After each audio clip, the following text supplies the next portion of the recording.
السلام علیکم۔ اپنے پچھلے لیکچر میں ہم نے ڈیکارٹ کے فرسٹ میڈیٹیشن کا مطالعہ کیا اور ہم نے یہ دیکھا کہ کس طرح سے ڈیکارٹ نے ہمیں پہلے یقین کی امید دلائی اور اس کے بعد ہمیں تشکیک میں مبتلا کر دیا۔ اپنے ڈریمنگ آرگیومنٹ کے ذریعے اس نے تمام سینسری انفارمیشن کو مشکوک بنا دیا اور پھر ایول کریٹر کے آرگیومنٹ کے ذریعے جو میتھس کے لاز ہوتے ہیں یا جو ہماری انٹلیکچوئل ریزننگ ہوتی ہے اس کو تشکیک کے دائرے میں لا کر رکھ دیا۔ تو ڈیکارٹ نے ہمارے تمام نظریات کو ختم کر دیا اور ہمیں ایسے تشکیک میں بھٹکنے کے لیے چھوڑ دیا کہ اس کے بعد ہمارے پاس کچھ بھی یقین کی حیثیت سے باقی نہیں رہتا۔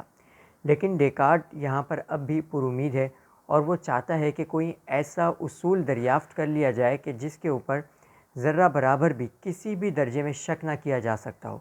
وہ بالکل ڈاؤٹ نہ کرنے کے قابل ہو، یعنی اس کے اوپر ڈاؤٹ کیا ہی نہیں جا سکتا ہو،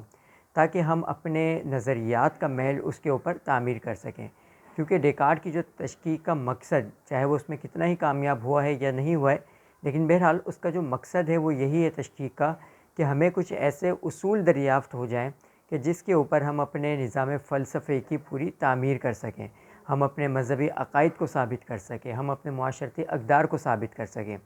چنانچہ اس میڈیٹیشن میں، یعنی سیکنڈ میڈیٹیشن میں، ڈیکارٹ نے یہی کوشش کی ہے اور ایک ایسے اصول کو یا ایک ایسی چیز کو دریافت کیا ہے کہ جس کے اوپر ڈیکارٹ کے مطابق شک نہیں کیا جا سکتا۔